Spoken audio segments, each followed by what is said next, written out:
I flew 2,000 miles home for Christmas. The house was dark. On the kitchen counter sat a note that would change everything.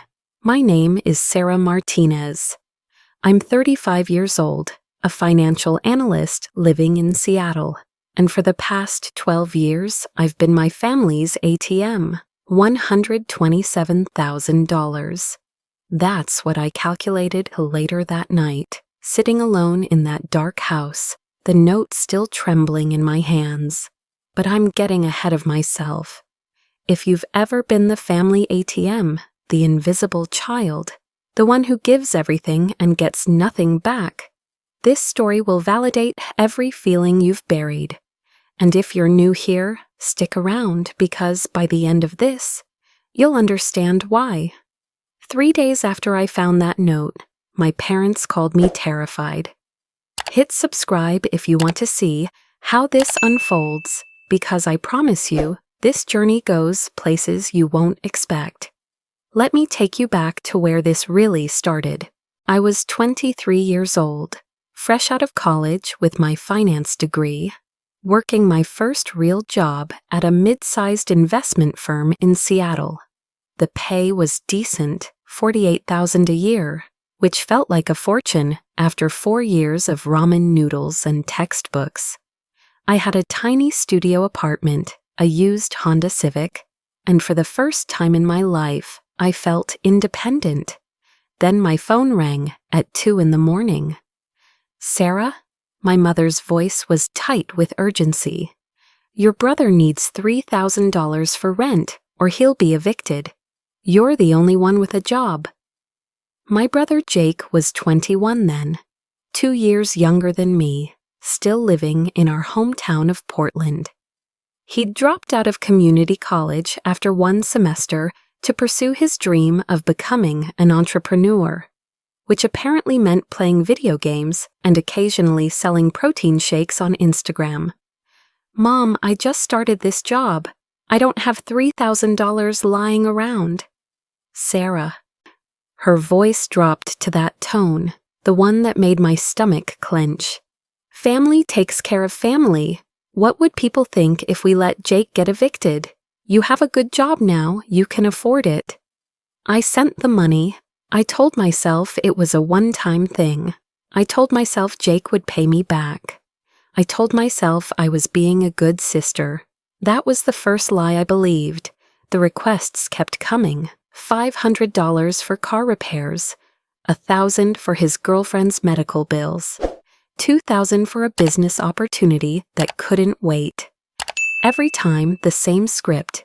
You're the only one working. You're the responsible one. Family takes care of family. By the time I was 25, I'd bought Jake a car, $15,000 for a used BMW, because, according to my father, he needs to look successful to attract investors. I wiped out my savings account and told myself it was an investment in his future. At 28, my parents called about credit card debt. $22,000. My mother cried on the phone.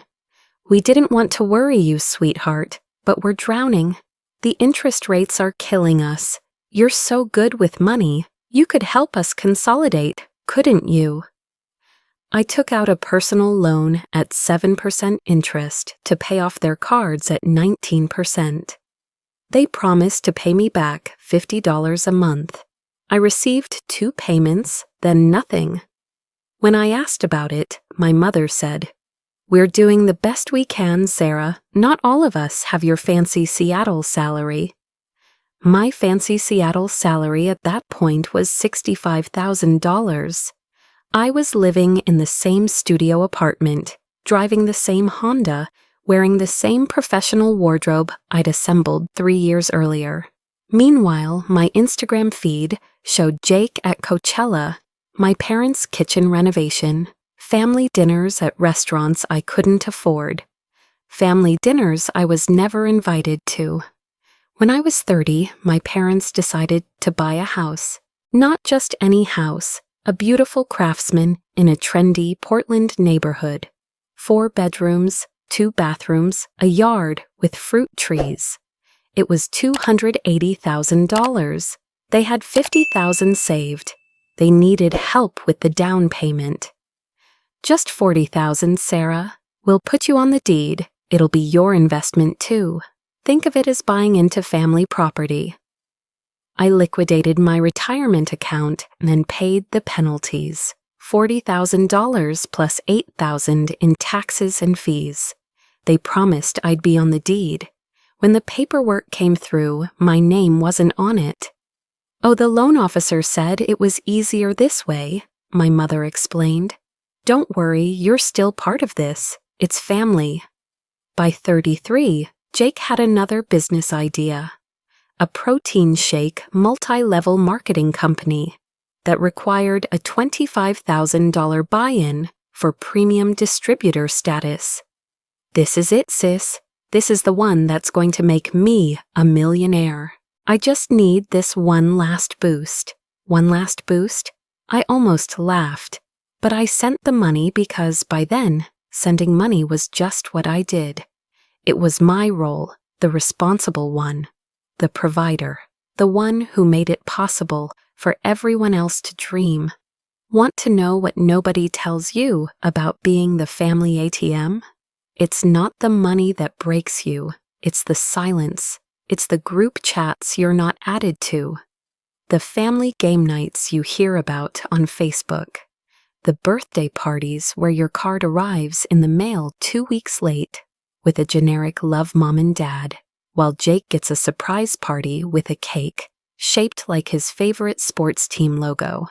It's calling your parents on their anniversary and going to voicemail, then seeing photos that same night of them at a fancy restaurant with Jake and his girlfriend.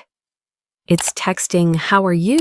and getting busy as a response, while your mother writes paragraph-long updates in Jake's comment sections about how proud she is of him. It's the slowly dawning realization that you're not actually part of the family. You're just the funding source. But I didn't see it, or maybe I saw it and chose not to believe it, because acknowledging it would mean acknowledging that everything I'd done, every sacrifice, every dollar, every missed opportunity, was for people who saw me as an ATM with a heartbeat. The psychological term for what I was experiencing is called financial abuse within family systems.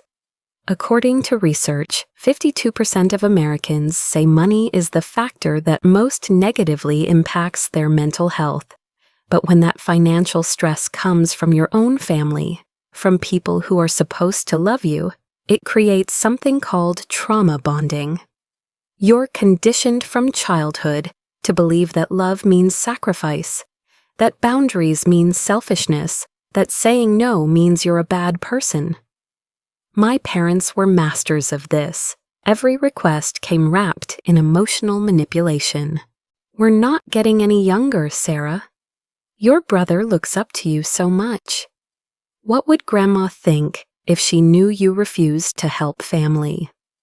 They knew exactly which buttons to push because they'd installed those buttons in the first place. This is what happens in families with narcissistic dynamics. There's the golden child, the one who can do no wrong, whose dreams are worth any sacrifice. That was Jake. And then there's the scapegoat, the responsible one, the provider, the one whose needs don't matter because they're strong enough to handle it. That was me. I didn't know any of this at the time.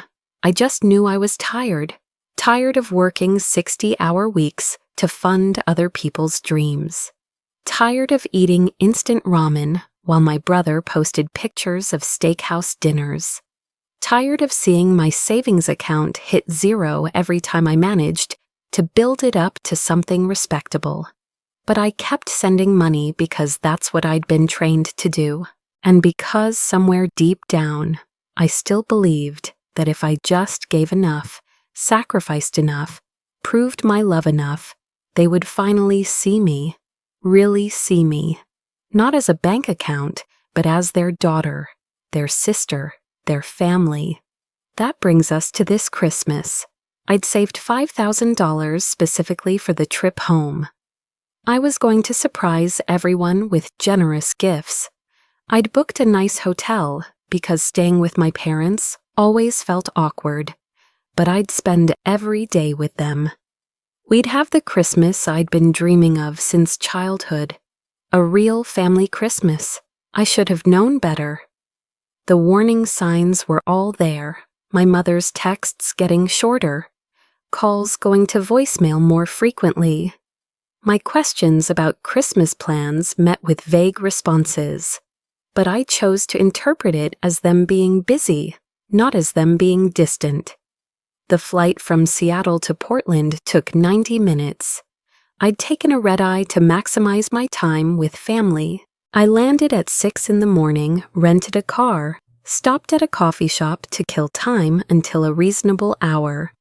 At 8:30, I texted my mother.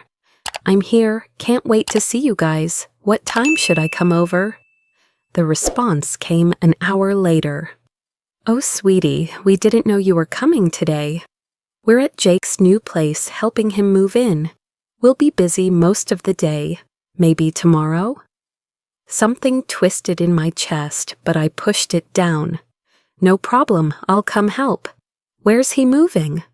No response. I waited in my hotel room, expensive latte getting cold, watching my phone. 3 hours later. "Actually, family emergency. Might be best if you just enjoy your hotel. We'll figure out a time to meet up." Family emergency. But not emergency enough to include me. That's when I knew something was wrong. Not kind of wrong. Deeply, fundamentally wrong. I drove to my parents' house, the house I'd helped them buy. The Christmas lights were up, the tree visible through the front window, a wreath on the door. It looked like a postcard of holiday perfection. I rang the doorbell. No answer. I knocked. Nothing. I called my mother. Voicemail. My father. Voicemail. Jake. Straight to voicemail. Which meant he'd either turned off his phone or blocked me. I still had a key from 2 years ago when I'd visited, and they'd asked me to water their plants while they went on a cruise. A cruise I'd helped pay for. I let myself in. The house was warm, recently occupied. Coffee mugs in the sink, still damp. Coats on the hooks by the door. They'd been here recently, maybe this morning, and left. The Christmas tree was decorated beautifully, presents underneath wrapped in coordinated paper. I walked closer. Every tag said to Jake, or to Mom, or to Dad. Not a single one said to Sarah. That's when I saw it. A note on the kitchen counter, written in my mother's handwriting on her decorative notepad with little flowers in the corner. "Sarah, used your Christmas money for your brother's new business. He needed it more. See you next year." Mom, I read it 3 times. My Christmas money. The $5,000 I'd transferred to her account 2 weeks ago with the note for Christmas expenses and gifts. Money I'd saved specifically for this trip, for presents, for dinners out, for making memories. She'd given it to Jake, for another business, and they'd left. They'd known I was flying in today, despite what that text said. They'd known and they'd left anyway. Left me a note like I was the house sitter, not their daughter. My hands should have been shaking. My eyes should have been filling with tears. That's what would have happened a year ago, 2 years ago, any time before this exact moment. But instead, I laughed. It wasn't a bitter laugh or a sad laugh. It was the laugh of sudden, crystal clear understanding. The laugh of someone who's been trying to solve a puzzle for 12 years and suddenly sees that there was never a solution because the puzzle was rigged from the start. I laughed because I finally got it. I wasn't part of this family. I'd never been part of this family. I was just the bank they went to when they needed a withdrawal. I set the note down carefully on the counter. My hands weren't shaking anymore. My mind was oddly calm, almost detached, like I was observing myself from outside my body. This is what psychologists call dissociation, a protective mechanism that kicks in when reality becomes too painful to process all at once. But underneath that calm, something else was building. Not anger, not yet. Something more powerful. Clarity. I pulled out my phone and opened my laptop that I'd brought in from the car. I sat down at their kitchen table, the same table I'd sent them $2,000 to buy 3 years ago, and I started digging. Bank statements, all of them, going back to when I was 23. I had them all saved, every transaction tagged and categorized because I'm a financial analyst, and that's just what I do. I created a spreadsheet: recipient, date, amount, stated reason, actual outcome. The numbers told a story I'd been refusing to see. Jake's emergency rent payment that would prevent eviction? I found his Instagram from that same week. He'd been in Vegas. The rent emergency was a lie. The car I bought him because he needed to look successful? He'd sold it 6 months later to upgrade to a newer model. Never told me. My parents' credit card debt that was drowning them? They'd gone on a cruise to Alaska 3 months after I paid it off. A cruise they never mentioned to me. The down payment on this house, the house I was sitting in, the house that was supposed to have my name on the deed? I pulled up the county records online. Not only was my name not on the deed, but Jake's was. They'd put Jake on the deed, but not me. Every business venture Jake had started with my money, I searched his name and business registrations. Not a single one had been officially filed. He'd never actually started any businesses. The money had just disappeared into his lifestyle. The protein shake MLM that was going to make him a millionaire? The company had been sued and shut down 4 months after I gave him that $25,000. He'd never mentioned it. I sat there as the winter sun moved across the kitchen floor, and I calculated $127,000. That's what I'd given to this family over 12 years. Not loaned, given, because none of it had ever been paid back, and none of it had ever been intended to be paid back. $127,000. I could have bought a house. I could have traveled the world. I could have retired 5 years early. Instead, I'd funded Jake's Instagram lifestyle and my parents' comfortable retirement while I ate ramen in a studio apartment and wore the same 3 work outfits on rotation. But the money wasn't even the worst part. The worst part was checking my email. I don't know what made me think of it. Maybe some subconscious part of my brain that had been trying to protect me, trying to show me the truth I'd been refusing to see. I searched my email for messages from my parents, and there, buried in a folder I rarely checked, I found email threads I hadn't been included on. Subject line, "Don't tell Sarah." The emails were between my parents and Jake, going back 3 years. I read them all, every single one.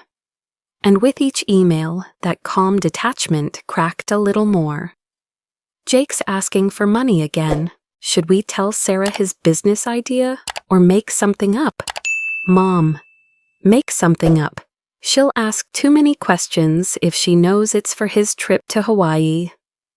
Dad, Sarah called asking about Thanksgiving. Should we invite her? Mom, better not. Jake's girlfriend doesn't like her, says she's judgmental. Let's keep it simple this year. Dad, Sarah's birthday is next week. Should we send something? Mom, I'll Venmo her $50. That should be enough. Jake, they'd sent me $50 for my 34th birthday. $50 Venmo'd at 11 p.m. like an afterthought. That same month, I'd sent them $3,000 for property taxes. But the worst email, the one that made my vision actually blur, was from 6 months ago. Sarah's getting too clingy, always asking about visiting and family events. We need to set boundaries. Jake says she makes everyone uncomfortable because she acts like she's owed something just because she helps out financially. Maybe we should create some distance.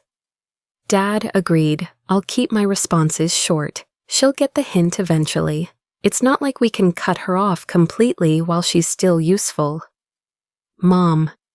While she's still useful, that's what I was, useful. I closed the laptop. My hands were steady. My breathing was even. But inside, something fundamental had shifted. It's like spending your whole life thinking you're looking at a beautiful painting, and then someone turns on the lights and you realize you've been staring at a billboard, an advertisement, a marketing strategy designed to extract maximum value from a target demographic. The target demographic was me. I looked around the kitchen. My money had bought the table, the chairs, the fancy coffee maker on the counter, probably half the food in the fridge. My money had made the down payment on this house. My money had funded Jake's lifestyle, my parents' comfort, their ability to pretend they had the perfect family with a successful son who was going to make them proud someday. And I'd been so desperate to be part of that picture, so desperate to be seen and loved and valued, that I'd paid for the privilege of being erased from it. Not anymore. I opened my laptop again, but this time I wasn't looking at the past. I was planning the future. I opened a new document and started writing. Not a list of grievances, though I had plenty. Not an angry letter, though I had every right to be angry. I was writing a strategy. Because here's what 12 years of being a financial analyst had taught me. Emotion loses to strategy every single time. Anger is satisfying but temporary. Strategy is quiet but permanent. I had 72 hours before my parents came back from wherever they were hiding. 72 hours before they'd have to face me, before they'd have to acknowledge what they'd done. 72 hours to build a case so airtight, so thoroughly documented, so completely undeniable that there would be no gaslighting, no manipulation, no talking their way out of it. I'd spent 12 years being vulnerable, being the mark, being the easy target. That version of Sarah was done. The note on the counter had killed her. What was being born in that kitchen, in that moment, was something different. Someone different. Someone who understood that the opposite of love isn't hate. It's strategic indifference backed by legal documentation. I started making calls. First, to a lawyer. I explained the situation calmly, professionally. The down payment I'd made on a house I wasn't on the deed for. The verbal agreements, the paper trail. I need to know my options, I said. I need to know what I can recover legally. The lawyer's response: this is financial elder abuse in reverse. Adult children exploiting a family member. You have a strong case, especially with your documentation. I can work with this. Second call, my bank. I need to remove authorized users from my accounts. My mother had been an authorized user since I was 24, from when I'd been traveling and needed someone to handle a payment while I was abroad. I'd never removed her. She'd had access to my account for 11 years. I felt sick thinking about what she might have seen, what she might have known, how she'd watched my balance and calculated how much she could ask for. That access ended at 3 p.m. that afternoon. Third call, my financial advisor. I need to restructure everything: beneficiaries, authorized access, estate planning. I need to remove my family from all of it. Fourth call, a therapist. I found one who specialized in narcissistic family systems and financial abuse. I need an emergency session, I said. My voice cracked for the first time all day. I need someone to tell me I'm not crazy. You're not crazy, the therapist said immediately. And yes, I can see you tomorrow morning. What you're describing is textbook narcissistic family dynamics. You're the identified provider, and you're waking up to it. That's terrifying, but it's also the first step to freedom. By the time the sun set that first day, I had a lawyer, a paper trail, protected bank accounts, and a therapy session scheduled. I also had something else, a plan. I wasn't going to yell, I wasn't going to cry, I wasn't going to give them the satisfaction of seeing me break down or beg for an explanation or ask what I did wrong. Because I knew what I did wrong, I existed as something other than a bank account. I'd had the audacity to want to be loved for who I was instead of what I could provide. That night, I slept in my hotel room with the kind of deep, dreamless sleep I hadn't had in years. Some part of me, the part that had been holding tension for over a decade, had finally let go. Not because everything was okay, but because I'd stopped pretending it ever would be. The next morning, I got a text from my mother. "Hi, sweetie, we're still dealing with that emergency. Probably won't be home until tomorrow night. Enjoy Portland." I didn't respond. Instead, I drove back to the house. I let myself in with my key, and I continued my work. I found documents in my father's office, old tax returns showing their actual income, which was significantly higher than they'd claimed. Insurance statements showing they'd been paid out $20,000 for a claim they'd told me they'd lost. Bank statements showing regular deposits from Jake, much smaller than what I'd been sending them, but labeled rent. He'd been living with them, paying minimal rent, while they told me he was struggling in his own place. Every lie documented, every manipulation recorded, every discrepancy highlighted and saved. I also found something else. Hidden in my mother's desk drawer, underneath old greeting cards and receipts, was a leather journal.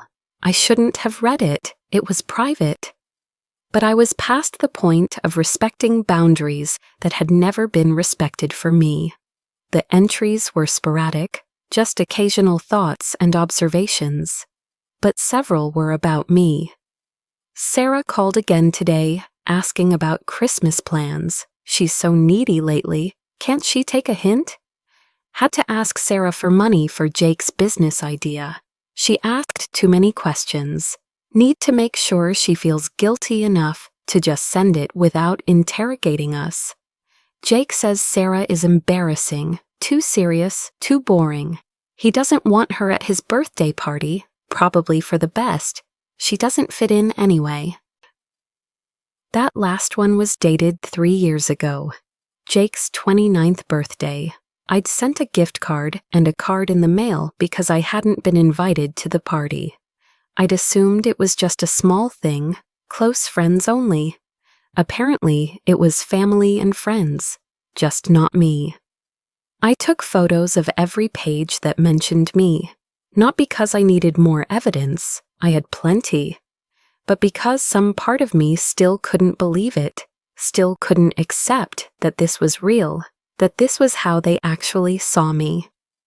I spent the second day reaching out to extended family, my Aunt Linda, my mother's younger sister, who'd always been kind to me but who I rarely saw. I called her. "Sarah, oh honey, I'm so glad you called. How are you?" I need to ask you something, and I need you to be honest with me." There was a pause. "Okay. Did you know about my college fund?" Silence. Long, terrible silence. "Linda? Oh, Sarah," her voice broke. "You know." "Know what?" "Your grandparents left you $50,000 for college. It was supposed to be in a trust, but your parents were the trustees. They were supposed to use it for your education." My vision blurred. What happened to it? Jake's car, his first car, the nice one he had, senior year of high school, and their kitchen renovation, and I think some of it went to Jake's first business venture. I confronted your mother about it once. She said you'd understand, that you were the responsible one who'd be fine, but Jake needed the help. I told her it was wrong. We didn't speak for 2 years after that. $50,000, money I'd never known about, money that should have paid for my college, that would have prevented me from starting my adult life with debt. Money they'd spent on Jake and home improvements. Why didn't you tell me? I should have. Aunt Linda was crying now. I should have. I was a coward. I didn't want to break up the family. I thought maybe I was wrong. Maybe there was a good explanation. I'm so sorry, Sarah. I'm so sorry. I wasn't angry at Linda. She was a victim too, just a different kind. Manipulated into silence, made to feel like speaking up would make her the bad guy. That's how narcissistic family systems work. They isolate, they silence, they make truth-tellers into troublemakers. It's okay, I said. Thank you for telling me now. Sarah, I need you to know something. Your mother called me last week. She told me you might reach out, and if you did, I should tell you that you're being dramatic and selfish. She said you were causing problems, asking for money back, being unreasonable. She wanted me to talk some sense into you. My laugh was sharp. And what did you say? I said it was about damn time someone held them accountable. I said I was proud of you, and I said I'd testify you to what I know if it came to that. I felt something warm in my chest. Validation, support. Someone who saw the truth and wasn't trying to convince me I was imagining it. Thank you, I whispered. You deserve better than this, Sarah. You always have. By the end of day 2, I had a complete case file. Bank statements, emails, text messages, documented lies, witness testimony from Aunt Linda, lawyer consultation notes, and a timeline that showed 12 years of systematic financial exploitation and emotional manipulation. I also had something else. I'd posted in a Reddit community called RR Raised by Narcissists. I didn't give specific details, just the broad strokes. Parents used my money, excluded me from family, left me a note instead of celebrating Christmas with me. The response was overwhelming. Hundreds of comments, thousands of upvotes, people sharing their own stories, people saying, "You're not alone," people saying, "This isn't normal," people saying, "You're not crazy." One comment in particular stood out. You gave them 12 years, they gave you a note. You don't owe them anything, not your money, not your time, not your presence. You owe them nothing. That comment had 847 upvotes. 847 people agreed. 847 people saw what I'd finally seen. This wasn't love. This wasn't family. This was exploitation, dressed up in guilt and obligation. Day 3. My parents were coming home that evening. I'd prepared everything. I'd documented everything. I'd protected everything.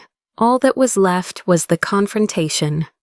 But I wasn't going to confront them with anger. I was going to confront them with something much more powerful. Consequences. I went to their house one last time. I set the table.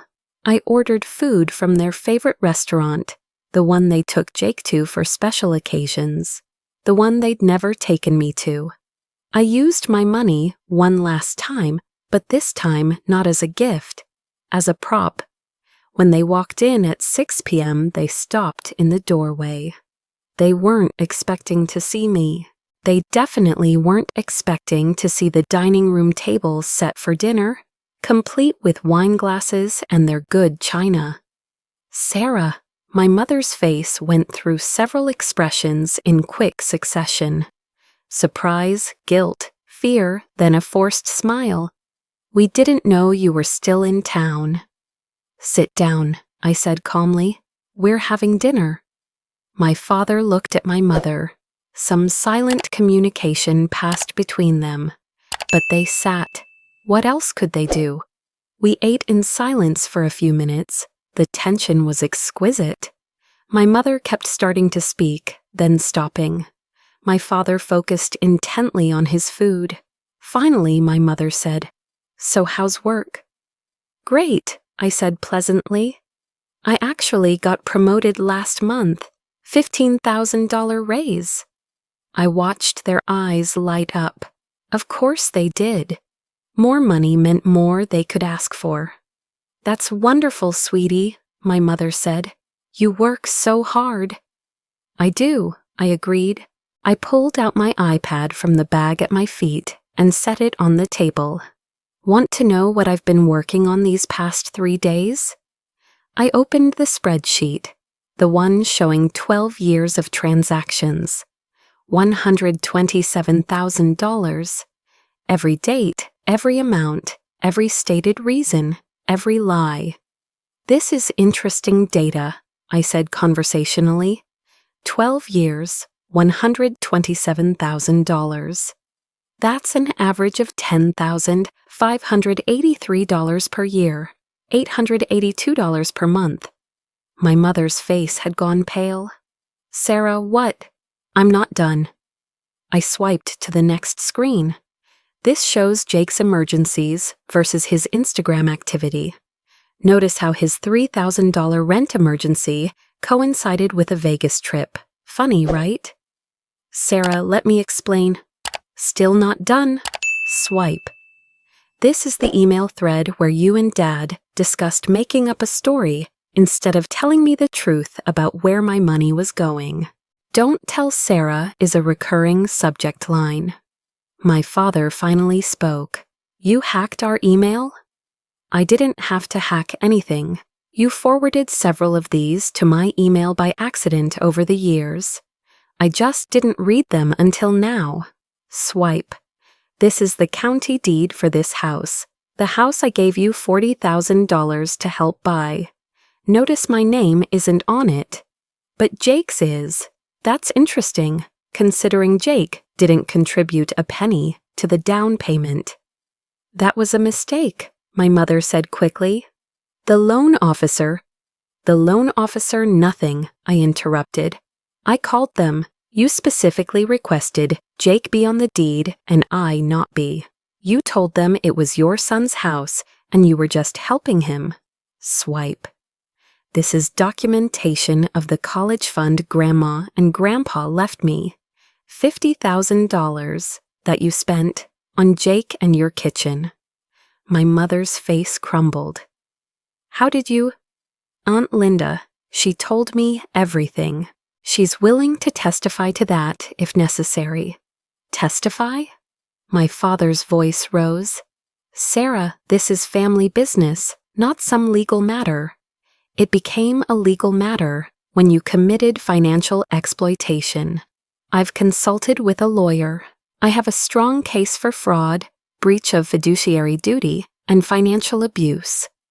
The room went silent except for the ticking of their expensive clock.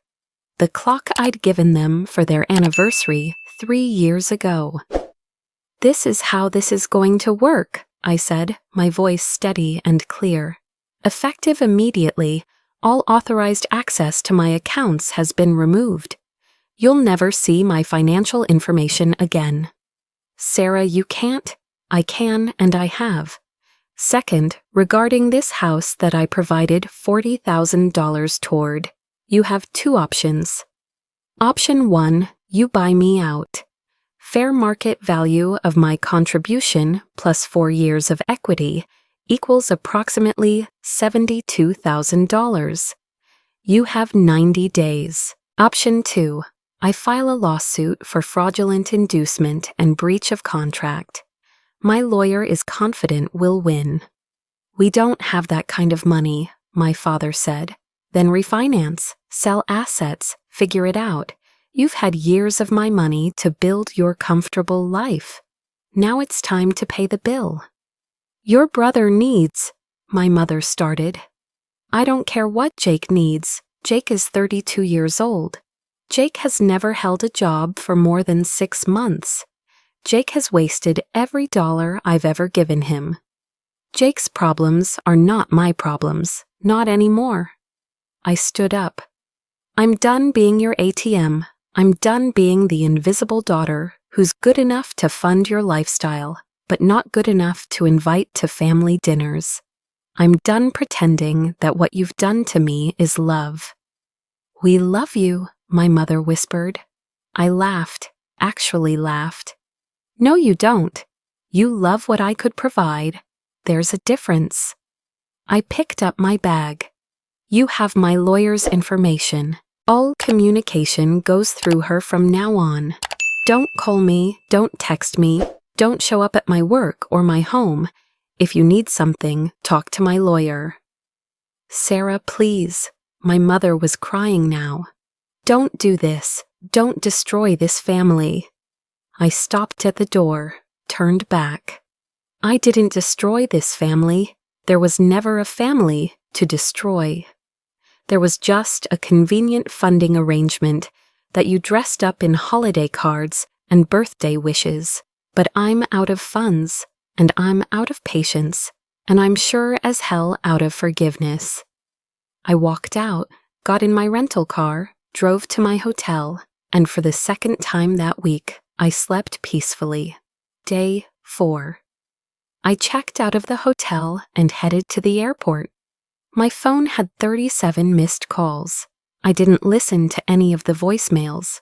I boarded my flight back to Seattle, back to my studio apartment, back to my life. My life. Not the life they'd decided I should have. Not the role they'd assigned me. My actual life. The calls and texts continued for the next 72 hours.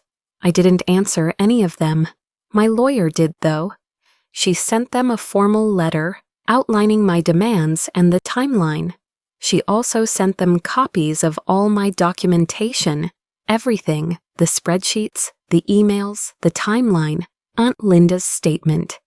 There was nothing they could deny, nothing they could explain away. The evidence was absolute. On the morning of day 7, 1 week after I'd found that note on the kitchen counter, my mother called. This time, she left a voicemail I did listen to. Her voice was shaking. Sarah, please, the bank called about the mortgage. They said you were on the original loan application as a co-borrower, but removed yourself. They're reassessing our rate. It's going to go up by 3 percentage points. We can't afford that. And Jake's business partner pulled out. He needs help, Sarah, please. We're terrified we might lose the house. And I listened to the voicemail 3 times. Part of me wanted to feel satisfaction. Part of me wanted to feel vindicated. But mostly I just felt tired. Tired and free. I didn't call back. Instead, I sent a text. One text, the only communication they'd get from me directly. According to my lawyer, I have the legal right to request buyout of my down payment contribution. You can refinance without me, or I can file paperwork to force the issue. You have 30 days. Regarding Jake's business, that's not my problem. It never should have been my problem. You have my lawyer's contact information for anything else. The response came immediately. Multiple texts, desperate texts, angry texts, guilt-tripping texts. I read them all, felt nothing, and blocked the number. Jake texted me too. You ruined everything. All I needed was a little more support, and I would have made it. You're selfish. You always have been. I replied once. No, I stopped enabling you. There's a difference. Don't contact me again. Then I blocked him too. The next few weeks were a blur of legal proceedings, documentation, and slow, painful growth. My therapist helped me understand that what I'd experienced was a form of trauma, that my entire sense of family and belonging had been built on a foundation of manipulation and exploitation. "You're grieving," she told me. "Not for what you lost, but for what you never had. You're grieving the family you thought you had, the family you wanted to have, the family you tried so hard to be part of. That grief is real and it's valid." She was right. I was grieving.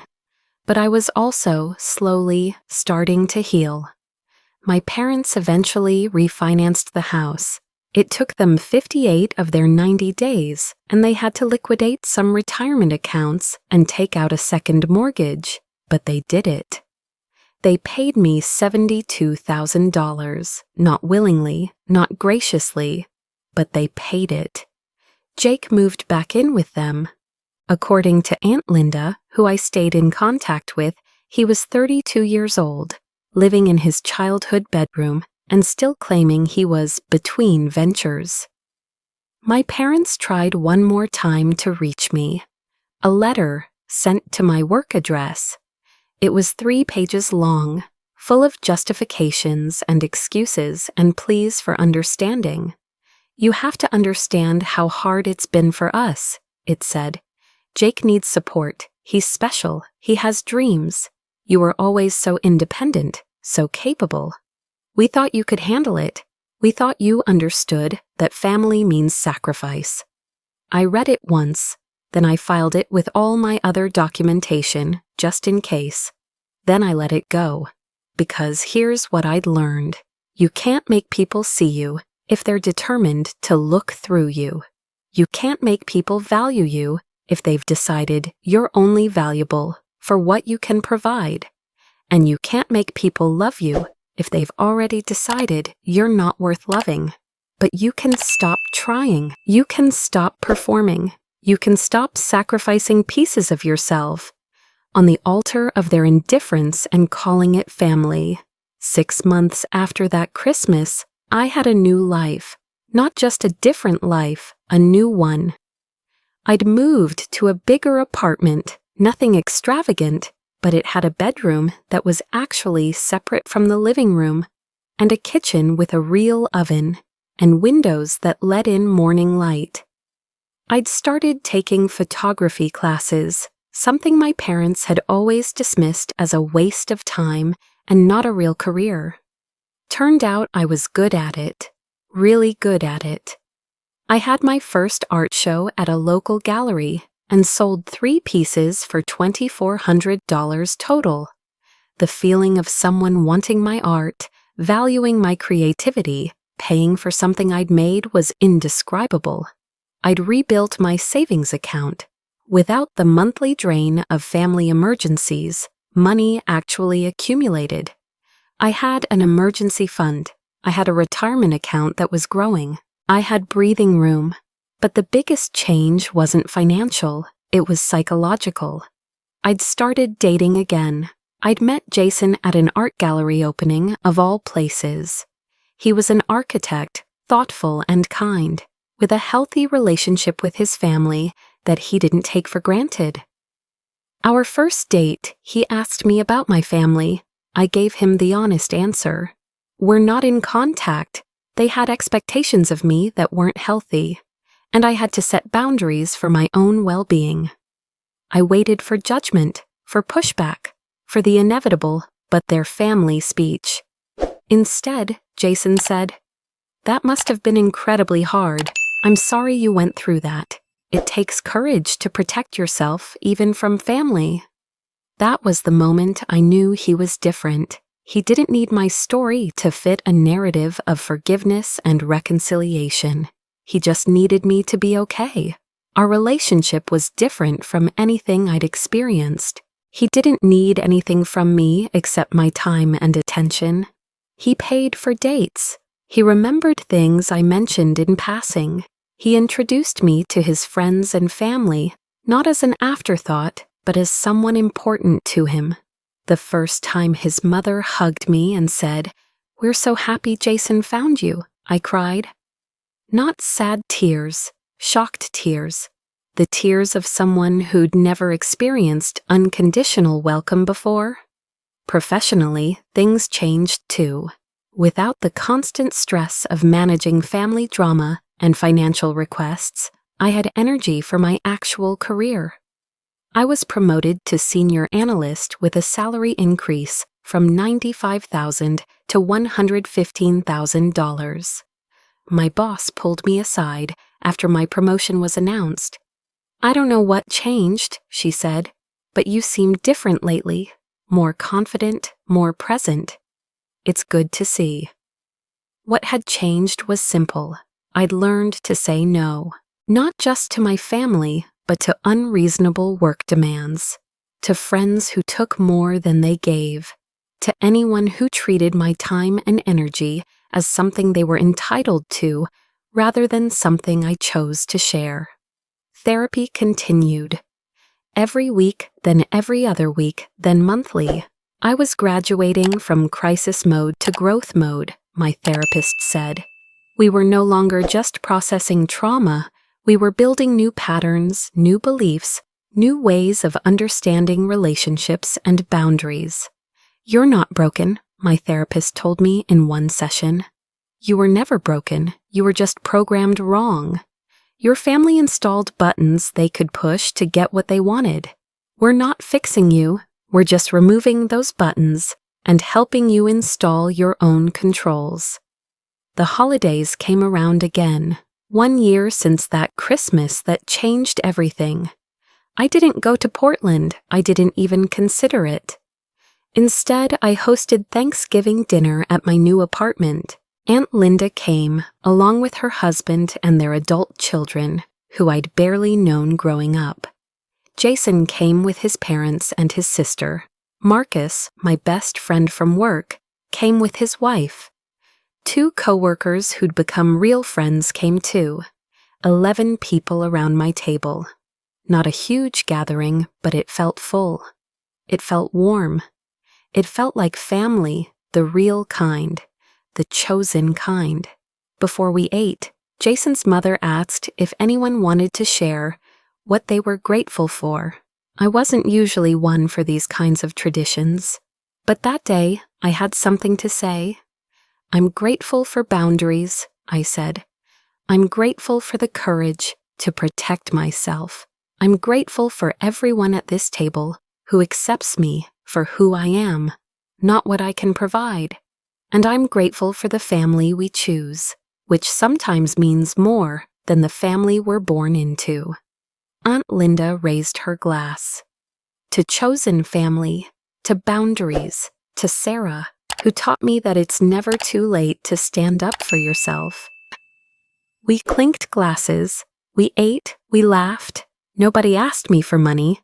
Nobody made me feel guilty. Nobody treated me like an obligation or a convenience. It was the best Thanksgiving of my life. That night, after everyone had gone home, I sat on my couch with Jason, my head on his shoulder, and checked my phone. I had one message from an unknown number. For a second, I considered just deleting it, but curiosity won.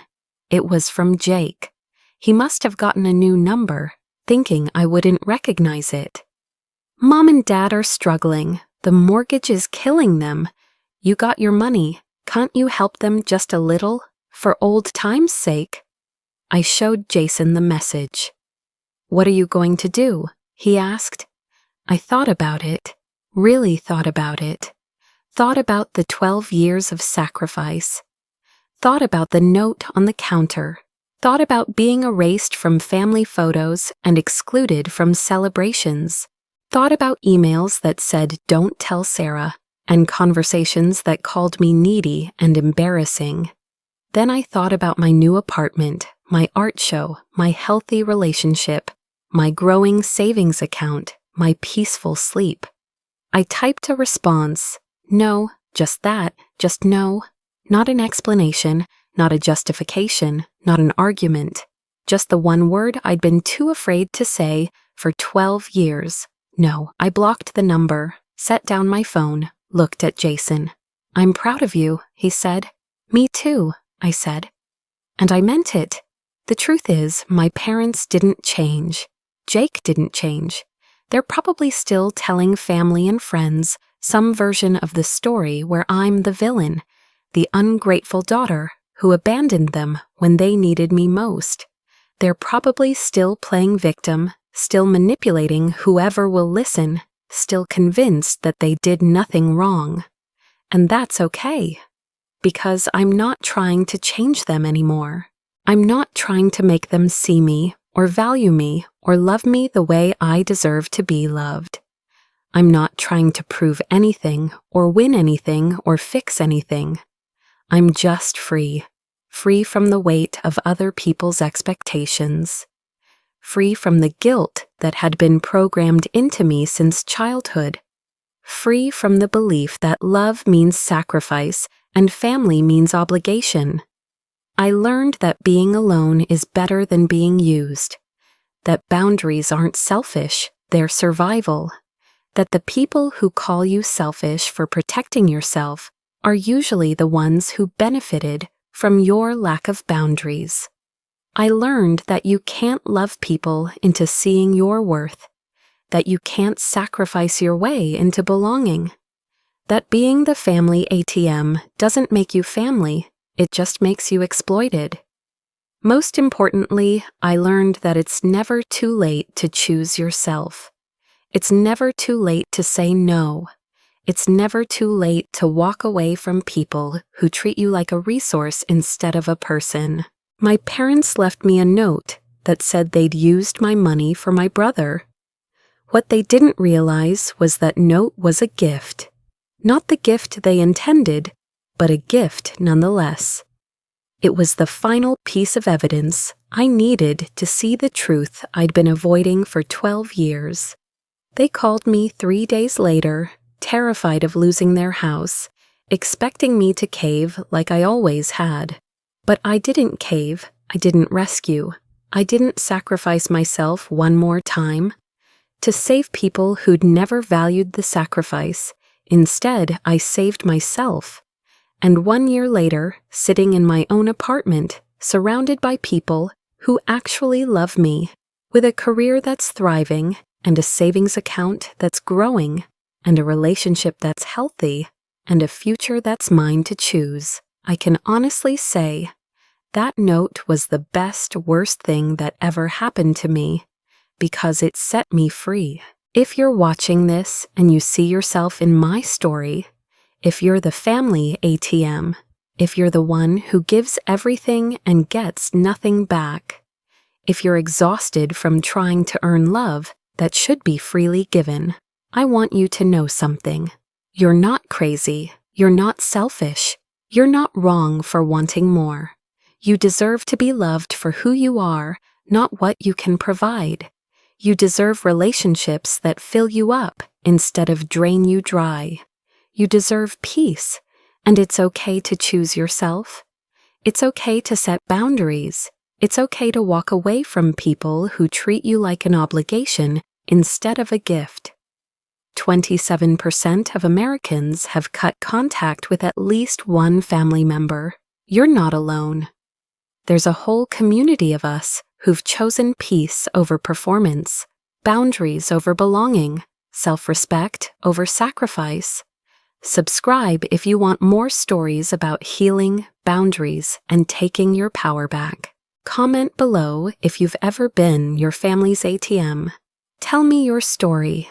Let's build a community of people who chose themselves and never looked back. Because you deserve better, you always have.